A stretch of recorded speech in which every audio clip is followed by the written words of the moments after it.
of Win or Learn. My name is Paul of PGGS Music. Thank you for joining me once again.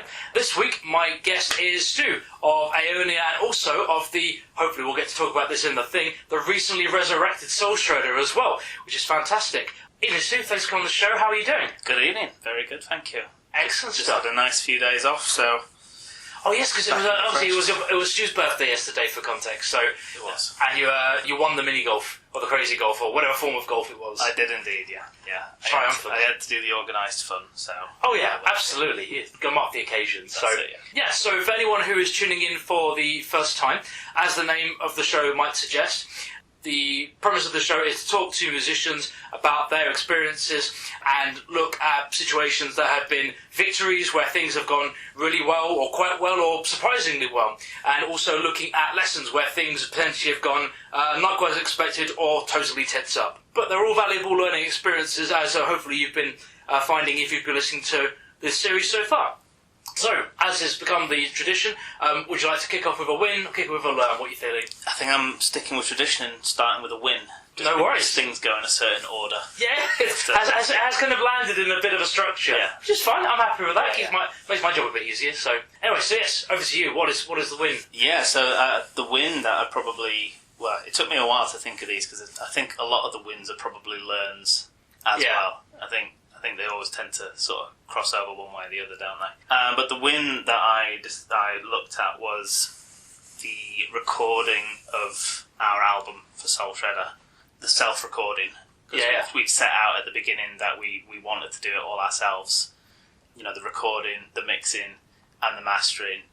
From previous experiences, a long time ago, we had an EP and we weren't that we did at a studio, and we weren't happy with how it had come out. Not in that it was a bad recording, but you know, the sort of control freak in us had little things that I would have had that louder, I would have had that quieter, and we sort of set out to want to do it ourselves. We did another EP where we did do it ourselves, and that one was better, but we were still quite new to the game of mixing and stuff like that. So when I listen back to it now, I can hear a lot of faults, but with the album, we set out to do that and do it ourselves.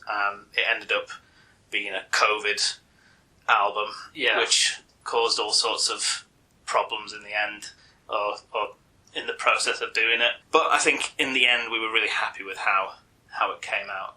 We'd sort of set out to do it ourselves because we wanted to have the full control. And yeah, I think it's something I can be proud of. Excellent stuff. Yeah. So this will be the last one. Was it At the Gates of War? Yeah, that's right, yeah. Hey, I'm always happy when I remember the titles correctly. Yeah, because better than me, I think. Well, because one thing, because I didn't know that you'd done. I know you do bits of mixing, but I didn't know that you'd mixed the whole thing. Was it kind of like, was it like a central team of like you and someone else, or was it a fully collaborative? Yeah, so we had a sort of between myself and Ed and Rick's. So the mixing was being done at mine, and then because we all had separate houses with different speaker setups, we'd send the mixes around each other. Or after I'd mixed the one, I'd done a first mix, I'd send it off to the guys and they'd listen to it, and they might pick something out in their monitor that I'm not hearing on mine, because none of us have particularly, studio proofed places. So it was sort of done that way, where it made it very, very long-winded, but it meant that we'd send it off and, Rick's might listen to it and hear, there's a frequency that's a bit loud here or jumping out here on his that I hadn't picked up on mine, and then Ed might have something similar, so we did it sort of that way. So it was me doing the actual mixing itself, but between the three of us sort of working it.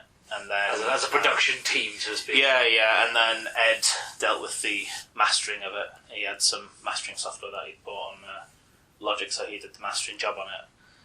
But yeah, that was it. The tracking was all done between the three of us as well, with the exception of a couple of the songs of vocals, which happened over COVID, and because of the situations we had with people not wanting people in each other's houses, we waited, and then we ended up doing the last few vocal tracks at the Church House studio.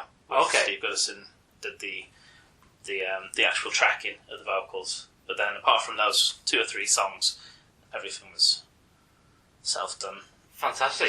So good to have that kind of wealth of skills, or at least willingness to learn skills within your camp. Yeah, I mean it's been a complete trial and error over the years, because none of us are, trained in Yeah. in it. So I think the last EP that we did, where we did it ourselves, I think we probably learned stuff from that, and then hopefully we've learned from this one for next time. And the main learn is I probably won't do the mixing again next time because it is the biggest pain in the backside. Yeah. Going that job, but the tracking certainly, I'd keep doing that at home. Yeah. Excellent. Yeah. I suppose that because when you mentioned about the first EP and doing it in a studio space and not being happy, I suppose when you've got there's a dollar cost to it. Obviously, it limits how much you can go backwards and forwards. So, do you think there's maybe like a middle ground between like the speed you had to do the first one and the extended obviously, COVID notwithstanding. Well, I mean, the downside of it was definitely not having a deadline. Yeah, because that did mean that it took us years to do it. I think I looked at. I mean, what year did we? Was it 2022 that we released the album in the end? But I think the folder that the original tracks was in was still called 2018. Crikey. Something like that. So it was definitely a long-running, slow-burning project that we sort of, towards the end, especially when we knew that Marina was leaving, we sort of kicked on and said, right, we need to get this finished and sorted, even if it's just as like a catalogue of where we were at that point. So yeah, definitely, it's probably a learn as well, because like I said, we there's probably things that we could take from being in the studio that we didn't have at home. But I think certainly having the time to do it yourself and having the control to I'm not feeling it today, so I'll come back to it tomorrow. I'm trying to nail this part, and for whatever reason it's just not happening.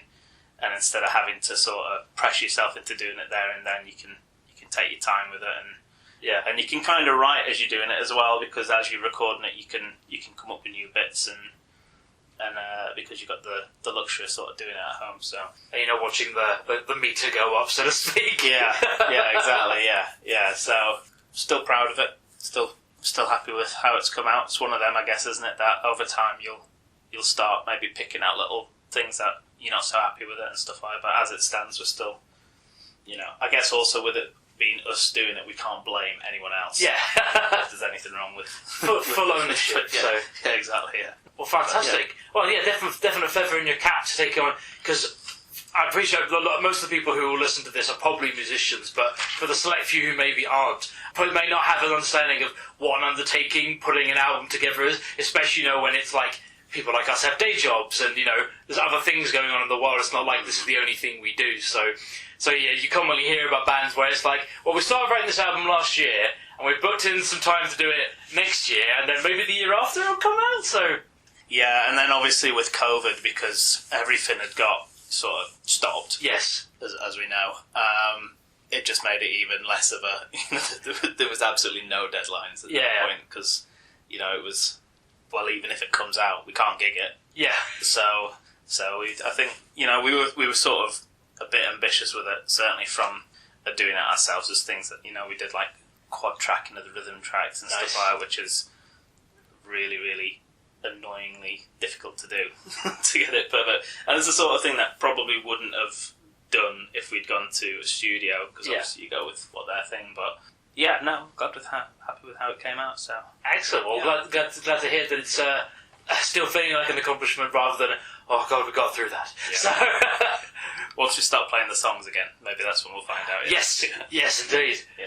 So, are we going to flip the coin and go to the other side now, or are we going to controversial, stick with a win? What do you reckon? No. This one we are flipping and going to a learn for the next one. So the learn that I had, and I guess it ties in a little bit with the gigs thing, is being selective of what gigs you play. And I think you touched on it on one of your previous yourself. Yeah. Being I know there was a period of time where we would take any gig that we were offered, because they were few and far between with the venues that we had in Sheffield at one point, and we had some terrible venues at one point as well. Yes. And I think we both played all of them. 100%. Yeah, several times as well, far too many times. But I think with that, there was, when you're playing those gigs, you're playing a Thursday night in the middle of nowhere, and there's no one going to be there because it's a Thursday night in the middle of nowhere. And I remember we played a gig at, and I'm going to name it because it's not there anymore, the South Sea. Yeah. Which was, I think, possibly one of the worst venues we ever played. But I remember playing a gig at the South Sea, and it was the closest I'd ever got to quitting completely. Yeah. Because I remember getting there, and it was a Tuesday or a Thursday night. It was absolutely pissing down, raining outside. I remember parking the car up outside the venue and going, what am I doing? Like, why am I doing this? I know it's not going to be worth it. And you knew before the gig started it had put you in a bad mood. Yeah. And then we got there, and it wasn't the, oh no, actually it's turned out all right. No, it was terrible. Yeah. So I think getting to that point of being selective of what they are, and I kind of narrowed it down to three things. I always thought that with a gig it has to be one of, or all three of the following. So it has to be either financially beneficial, so if there's some pay in it, beneficial to the band in terms of it's a good gig, it might get you some, a good support slot with someone, or, a decent a crowd you've not played to before, or it has to be fun. Yeah. And if it's not one of those three things, then that's the point where I'd be, well, no, now. And I find that with us being more selective with that, with all the bands that I've been part of, once you narrow that down and, not taking every charity gig that you get offered. Yeah. Just because it's a charity gig. As much as it'd be lovely to support the charity, sometimes it's just not worth your while. Yeah. We got offered one with Aonia that I'll not name anyone, but we got offered one, and it was down Cornwall way.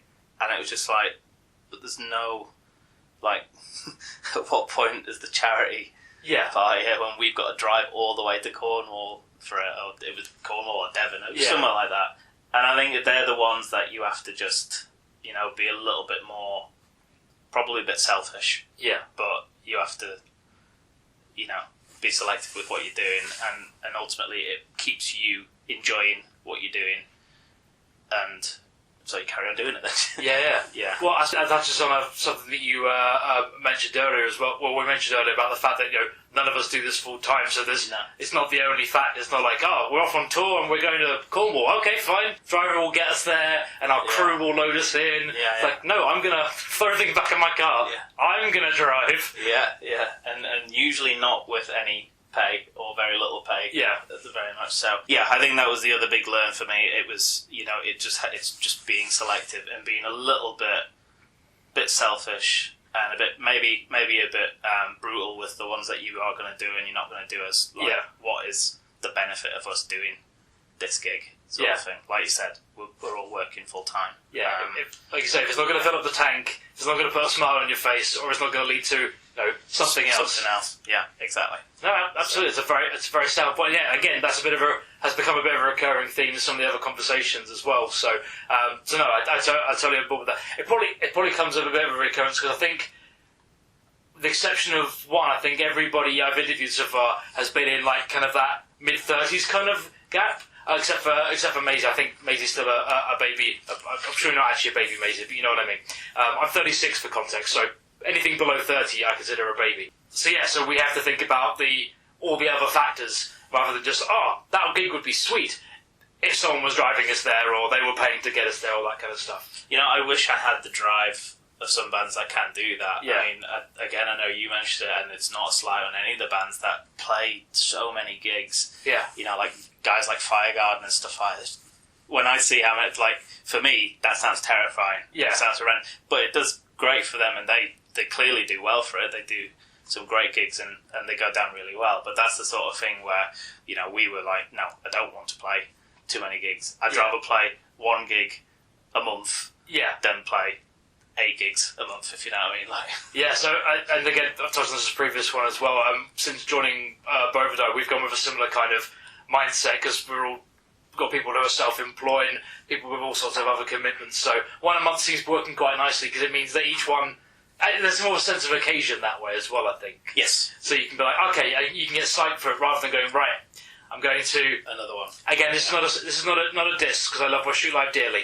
But West Street Live on a Monday, so I'm going to play to the other bands and our wives, respectively. Yeah. I mean, going back to West Street Live again, it's a fantastic venue. But going back to what we were saying before, where there was a period of time where there was only a couple of venues in the town. Yeah. And I know that there was a bit of an ongoing joke where we were saying that we felt like the house band. Yeah. Because every gig for maybe 6 months was at West Street Live because it was the only place to gig. Again, not a slight at those guys. For putting us on, it was great, but it's a lot better now. There's a lot more venues and there's a lot more variation of the ones. But yeah, that's sort of was part of the process of being decided. Was maybe not play the same venue. Yeah.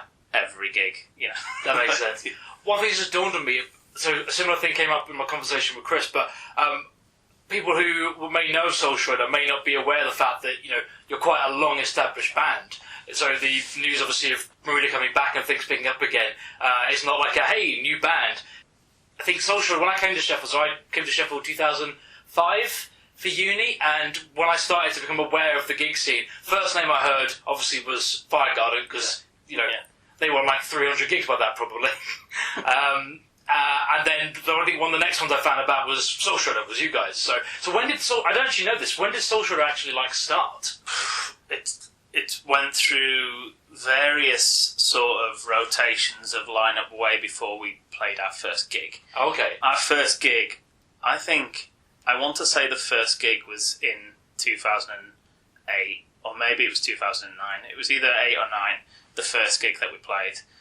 Actually, the very, very first gig got cancelled last minute because of the weather. We were supposed to play West Street Live. It was supposed to be our first gig, and there was some mad snowstorm. Yeah. And none of us could get in for the very first one.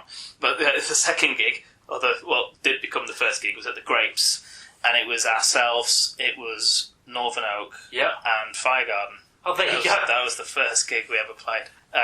But yeah, I think it was 2008. I'd have to look on the thing. It was one of them two. Yeah. But yeah, that was the first gig we ever played. So, it was the first time I came across Chris. Yeah. And Gaty as well, and then obviously the Firegarden guys as well. Made good friends with a lot of those guys between the bands, very good friends with Andy, who was the keyboard player at the time. So, yeah, that was the first one back then. So, and then we had a change of vocalist from Cookie, our original one, to Marina, and that must be about 5 years ago now. It's hard to remember because 2 years have gone. Yes. My timeline in my head. But that must have been, maybe it was longer then. Maybe that was 2016 or 2017 that Marina came in. Yeah, so I'm pretty sure I was at the first gig that Marina did. I want to say it was a Milton Masters, or that might have been the second one. I can't remember. But yeah, so I remember the early doors of her coming in, her finding her feet. So the first gig with her, I think, was at the 3 Tons. Oh, okay. If I remember rightly, we did a farewell gig. Where in the 3 Tons would you put a band? I'm just picturing that pub, and it's one of those peculiar angular pubs, isn't it? Yeah. There was. We had an interesting discussion with them as well, because we turned up on the stage at the 3 Tons, and it was this corner. We'd played gigs there before, and they'd put it upstairs. They had an upstairs stage room. I have no idea if they still do gigs on. But then, this one gig we played and we were downstairs, and I remember, because I'm always stage right. Yeah. We get up on stage and there's no power on my side, there's no plugs, there's no extension lead. There's one extension lead that has the PA kit plugged into it. And I asked the sound guy, I was just like, is there any electricity on this side? He was just like, no. And then that was it. I was just like, well, this is a problem that needs solving. This isn't we'll do without sort of conversation. This is we need power. Yeah. Otherwise, The clue's in the name electric. Yeah. So, that was the first gig with Marina. But even that's going back a bit now. Yes, indeed. I suppose that leads on nicely to the fact, obviously, that as per your post recently, Marina is now back in Sheffield, back in the fold. She is, yeah. Yeah, she's back, yeah. She moved away down south for work 2021, 20 maybe, it was one of them two. But then work has moved her back up north. We considered looking for another vocalist. We had someone come along who was a very, very good singer, but who still wasn't really the fit that we wanted. And then I guess it kind of went on a sort of unofficial hiatus at that point, because we were a little bit unsure what to do. And around about that time is when we found out that Marina was moving back, but this was still maybe a year ago that we found out she was moving back. Yeah. But it took a long time for the way houses and stuff are at the moment. Yeah. So she finally moved back up for January time. And now we're back plugging away in the rehearsal room like we used to. Fantastic. And that leads on, as you may have gathered, because I know you've listened to all the ones before, I'm always happy to stick a plug in. Would you like to say when the return Soul Shredder gig is going to be? Yeah. We've been graciously asked by Gareth and Jake to be the guest opener band of the Metal to the Masses final, which is the 25th of May. Yes, 25th of May. Yeah. Yes. So we're setting that as that's the first gig. It gives us a bit of a deadline to see if we can remember how to play the songs and see if anyone remembers who we are. I think, given the Masses crowd, I think you'll be safe on that last point. So, and obviously, it's not like you've gone away, is it? So, obviously, because I don't know what if the others have any particular problems. Obviously, during all of this conversation, in the middle of this, you joined Ahonia, didn't you? So I did, yeah. I did, yeah. So I've been keeping busy, trying to plug away. I don't think I could to go to doing nothing. Yeah. I also I'm in a recording project as well called You Filthy Dog, which is sort of like a pop punk thing. Nice. With one of my mates. So that's a top name, by the way. I can't take any credit for it. But so keep him busy. Fantastic. Yeah. And then is it a case of do the gig and then we'll see how it pans out, or is there a makings of a plan? Well, no, not yet. We've not got that far yet because we'd only just announced that we'd got back together, and it was around about that time that Gareth got in touch with us about playing the gig. So we hadn't considered a gig yet at that point.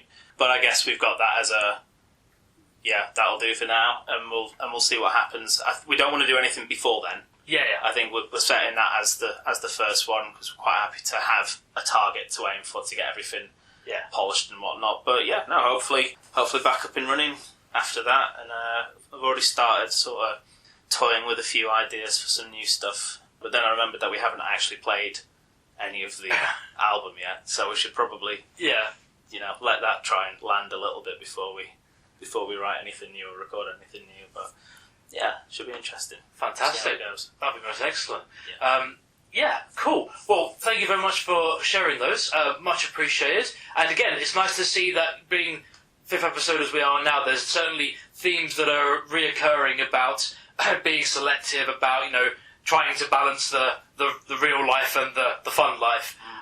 It'd be interesting to see over the course of the next handful of those start to reappear. Also, I think Firegarden may have been mentioned on every single episode so far. So they are the proper stalwarts of the Sheffield scene, aren't they? They are, and I have got Jake kind of tentatively lined up for one. So I guess we'll have to do that a bit You'll sooner. have to tell him, if he's not listened to everything, you'll have to tell him that every single person has mentioned him, and you should try, and even if someone doesn't mention him, you should try and say it in there. That should be Absolutely. Yeah. Cool. Well, thank you very much again for your time, and thank you for sharing those experiences.